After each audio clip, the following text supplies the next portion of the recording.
Good morning everyone. Today we will solve some numerical exercise of the chapter moving charges and magnetism. So let us start. There is a problem written here. What is the problem?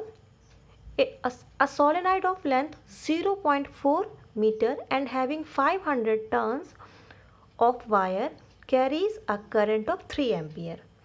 A thin coil having 10 turns of wire and of radius 0.01 meter carries a current of 0.4 ampere. Calculate the torque required to hold the coil in the middle of the solenoid with its axis perpendicular to the axis of solenoid. तो पहले तो problem समझ लेते हैं कि what is the problem. कह रहा है आपसे कि आपके पास एक सॉलिनॉइड है जिसकी लेंथ आपको दी हुई है और नंबर ऑफ टर्न्स उसमें दिए हुए हैं और साथ ही साथ उसमें कितनी करंट फ्लो हो रही है ये भी दिया हुआ है. आप सभी लोग सॉलिनॉइड को अच्छे से जानते हैं कि सॉलिनॉइड क्या होती है और उसके करस्पॉन्डिंग मैग्नेटिक फील्ड क्या होती है. तो यहाँ पे एक करंट कैरिंग सॉलिनॉइड है तो इसका मतलब ये करंट कैरिंग सॉलिनॉइड अपने अंदर एक मैग्नेटिक फील्ड को इस्टेब्लिश कर रहा होगा. अब आगे क्या कह रहा है? कह रहा है कि a thin coil having 10 turns of wire and of radius 0.01 metre carries a current of this. एक और कॉइल है जिसमें 10 टर्न्स है, रेडियस दी हुई है, करंट दी हुई है. पूछ क्या रहा आपसे? Calculate the torque required to hold the coil in the middle of the solenoid with its axis perpendicular to the axis of solenoid. चलिए स्टार्ट करते हैं. सबसे पहले तो हम सॉलिनॉइड है तो हम सॉलिनॉइड के थ्रू मैग्नेटिक फील्ड निकाल सकते हैं. तो सॉलिनॉइड के थ्रू मैग्नेटिक फील्ड का फॉर्मूला क्या होता है ये आपको पता है, that is mu not an I. Length आपको दी हुई है, टोटल टर्न्स दिए हुए हैं, करंट कितनी फ्लो हो रही है सॉलिनॉइड से. सॉल्व कर लेंगे तो हमें यहाँ पर ये वैल्यू मिल गई है जिसको हम कह रहे हैं मैग्नेटिक फील्ड. ये मैग्नेटिक फील्ड कहाँ है? Inside the solenoid. ये मैग्नेटिक फील्ड सॉलिनॉइड के अंदर. आगे बढ़ते हैं. अब थोड़ा सा इसको समझते हैं फिगर के थ्रू कि एक्चुअली हो क्या रहा है या यहाँ पे कहना क्या चाह रहा है. ये कह रहा है कि ये आपकी एक सॉलिनॉइड है. सॉलिनॉइड के अंदर आपकी ये जो मैग्नेटिक फील्ड है ये इधर इस्टेब्लिश है. भाई यही तो है कि अगर इसमें से करंट फ्लो हो रही है तो हम राइट हैंड का यूज़ करके फिंगर को करंट के डायरेक्शन में कर्ल कर लें. थंब इंडिकेट करेगा मैग्नेटिक फील्ड का डायरेक्शन. तो ये हमारा मैग्नेटिक फील्ड को रिप्रेजेंट कर रहा है, मैग्नेटिक फील्ड का डायरेक्शन. अब कह रहा है कि आपके पास एक कॉइल है जो हमें इसके बीच में रखनी है और इस तरह से रखनी है कि उसकी एक्सिस, कॉइल की एक्सिस क्या होती है? मान लीजिए कि अगर ये आपकी कॉइल है, ये हम यहाँ पर एक कॉइल ले रहे हैं. ये कह रहा है कि ये कॉइल है. तो अगर ये कॉइल है और इसमें से करंट फ्लो हो रही है तो इसकी एक्सिस क्या होगी? ये जो सेंटर होता है, सेंटर से अगर करंट हमारी इधर फ्लो हो रही है तो कॉइल की एक्सिस ये होगी आपकी तरफ, ऊपर की तरफ. तो यहाँ पर ये कह रहा है कि अगर हम इस कॉइल को ऐसे रख देते हैं तो क्या होगा? सॉलिनॉइड की मैग्नेटिक फील्ड इधर है तो इस कॉइल की भी जो एक्सिस होगी वो भी इधर ही होगी मैग्नेटिक फील्ड के डायरेक्शन में.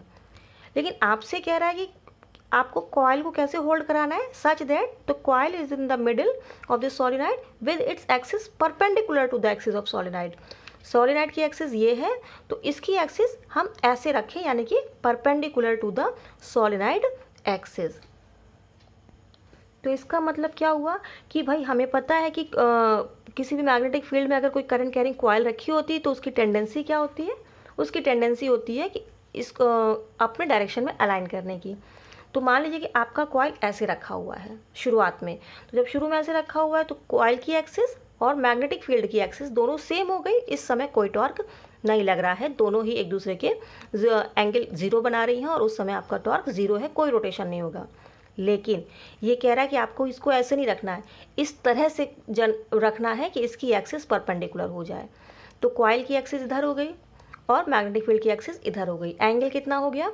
एंगल हो गया आपका 90 डिग्री.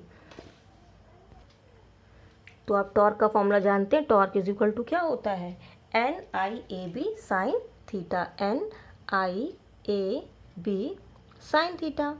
अब यहाँ पर ये किसके लिए N है? कॉइल के लिए. तो कॉइल के टर्म्स दिए हुए हैं. फॉर कॉइल अगर हम कुछ टर्म्स लिखना चाहें तो फॉर कॉइल हम यहाँ क्या लिखेंगे? एन कितने दिए हुए हैं कॉइल के लिए एन दिए हुए हैं आपके यहाँ पर 10 टर्न्स। तो ये 10 दिया हुआ है। करंट कितनी फ्लो हो रही है, करंट फ्लो हो रही है 0.4 एम्पियर। और एरिया, तो एरिया आपको पता है, रेडियस दी हुई है तो आप एरिया पाई और स्क्वायर से निकाल सकते हैं। और बी कितनी मैग्नेटिक फील्ड में, ये जो सॉलिनॉइड की फील्ड आई थी उसमें। तो इस केस में थीटा कितना हो जाएगा, टू होल्ड कॉइल परपेंडिकुलर। अगर कॉइल को परपेंडिकुलर होल्ड करना है तो थीटा की value 90 degree. It means torque is equal to NIAB। अब सारी वैल्यूज रख के सॉल्व किया जा सकता है। N 10 हो गया, I आपका 0.4 हो गया, A आपका पाई, R की वैल्यू दी हुई है। R की वैल्यू कितनी दी हुई है, R की वैल्यू दी हुई है 0.01 मीटर का स्क्वायर। और B आपने यहाँ से कैलकुलेट कर लिया है 4.71 इंटू 10⁻³ जब हम इसको सॉल्व करेंगे तो हमें जो रिज़ल्ट अप्रॉक्स मिल जाएगा that is 5.9 into 10⁻⁶ newton metre. ये आपका यहाँ पे टॉर्क का एक्सप्रेशन हो गया। This is your final answer.